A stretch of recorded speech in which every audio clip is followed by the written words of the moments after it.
আজকের সময় সারা পৃথিবীতে চায়না সবথেকে বেশি চা উৎপাদন করে, যাদের চা উৎপাদনের পরিমাণ 2.2 মিলিয়ন টন। আর চা উৎপাদনের দিক থেকে চায়নার পরে অবস্থান করছে ইন্ডিয়া, যাদের উৎপাদন ক্ষমতা হচ্ছে 1.2 মিলিয়ন টন। উৎপাদনের দিক থেকে চায়না যদিও প্রথম স্থানে রয়েছে, কিন্তু চা খাওয়ার দিক থেকে যদি হিসাব করা হয় তাহলে চা খাওয়ার দিক থেকে পৃথিবীতে প্রথম স্থানে রয়েছে ইন্ডিয়া। পৃথিবীতে সকল মানুষ মিলে যে পরিমাণ চা খেয়ে থাকে তার 70% খেয়ে থাকে ইন্ডিয়ান লোকেরা। এখানে অবাক করার মতন বিষয় হচ্ছে যে চায়ের উৎপত্তি বা চায়ের সূচনার কথা যদি বলি তাহলে এটা ইন্ডিয়াতেই হয়নি। তো এখন প্রশ্নটা আসে যে এই চা খাওয়ার প্রচলন ইন্ডিয়াতে শুরু না হওয়ার পরও কিভাবে এই চা ইন্ডিয়াতে এত বেশি পরিমাণে জনপ্রিয়। তো আজকের ভিডিওতে সংক্ষিপ্ত আকারে এই ঘটনা বা হিস্ট্রিটাকেই আমরা জানবো। তো চলুন শুরু করা যাক।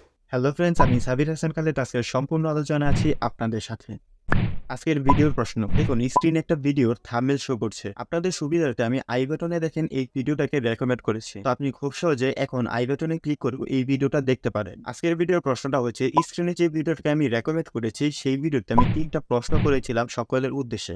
আপনার কাছে আমার প্রশ্নটা হচ্ছে যে এই 3টা প্রশ্নের মধ্যে দ্বিতীয় প্রশ্নটা কোনটা, এটা কমেন্টে লিখবে। আর আপনার কমেন্ট করা উত্তরটা যদি সঠিক হয় আর সঠিক উত্তরদাতাদের মধ্যে প্রথম, দ্বিতীয়, তৃতীয় অবস্থানে থাকে, তাহলে আপনি পাবেন সাবির হাসান খালেদ ইউটিউব চ্যানেলের পক্ষ থেকে নির্দিষ্ট পরিমাণ কিছু অর্থ পুরস্কার স্বরূপ। আর উত্তরগুলো নেওয়া হবে ইউটিউব থেকে। আর আপনি যদি ফেসবুক থেকে আমার ভিডিওটা দেখে থাকেন তাহলে আপনাকে বলছি, আপনি যদি সর্বোচ্চ পরিমাণে শেয়ার করতে পারেন তাহলে আপনি পাবেন সাবির হাসান খালেদ ইউটিউব চ্যানেলের পক্ষ থেকে একটা টি-শার্ট। কিভাবে শেয়ার করবেন বা কিভাবে কমেন্টে সঠিক উত্তর দিবেন বা কবে সঠিক উত্তর দিবেন এইসব বিষয় যদি আপনি জানতে চান তাহলে দেখেন আই বাটনে আবারও একটা ভিডিও রেকমেন্ড করা আছে, যে ভিডিওতে এই সম্পূর্ণ নিয়মগুলো বলা আছে, অথবা দেখুন ডেসক্রিপশনে সেই ভিডিওর লিঙ্কটা দেওয়া আছে।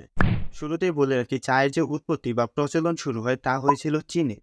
চীনে একটা সাম্রাজ্য ছিল যেখানে কিনা গরম পানি খাওয়ার খুব প্রচলন ছিল। তো একদিন তার এই গরম পানির কাপে ভুলবশত একটা পাতা পড়ে যায়, আর তখন সেই পানিটা খেতে তার খুব ভালো লাগে। আর এরপর থেকে সে গরম পানিতে এই পাতা দিয়ে পানি খেত। আর সবাই একটা বিষয় লক্ষ্য করলো যে এই পাতার ফলে সে অনেকদিন বেঁচে ছিল। আর সবাই এই পাতাটাকে একটা স্পেশাল পাতা বলে গণ্য করে, আর এই পাতাটাই হচ্ছে চা পাতা। আর তখন চায়নার এক ধরনের মনোবল আটকে ছিল এই চা পাতা, আর ধীরে ধীরে এটা পুরো চায়নার মধ্যে ছড়িয়ে যায়। আর 1835 সালের দিকে আসামে এই চা পাতার মতন একটা পাতা পাওয়া যায় যা কিনা ব্রিটেনরা খুব পছন্দ করতো। আর তার কিছুদিন পর যখন ব্রিটেন আর চায়নার মধ্যে ওপিয়াম ওয়ার শুরু হয়, তখন চায়না ব্রিটেনকে সরাসরি না করে যে তারা কোনো প্রকার চা পাতা তাদের দিবে না। আর এই চা পাতাটা এত বেশি পরিমাণে হওয়া শুরু করে যে তাদের আর কিছুই করা ছিল না। তখন তারা ভারতের বিভিন্ন রেল স্টেশনে ফ্রিতে এই চা পাতা দেওয়া শুরু করে। আর মানুষ এটাকে খুব বেশি পছন্দ করছিল, কারণ চা পাতার মৌলিক গুণগুলো তখন সামনে আসছিল, যে এই পাতা পানিতে দিলে পানির রং চেঞ্জ হয়ে যায়, আবার পানি থেকে একটা সুন্দর গন্ধ বের হয়। আর এভাবে ধীরে ধীরে চা এতটা জনপ্রিয় হয়েছে।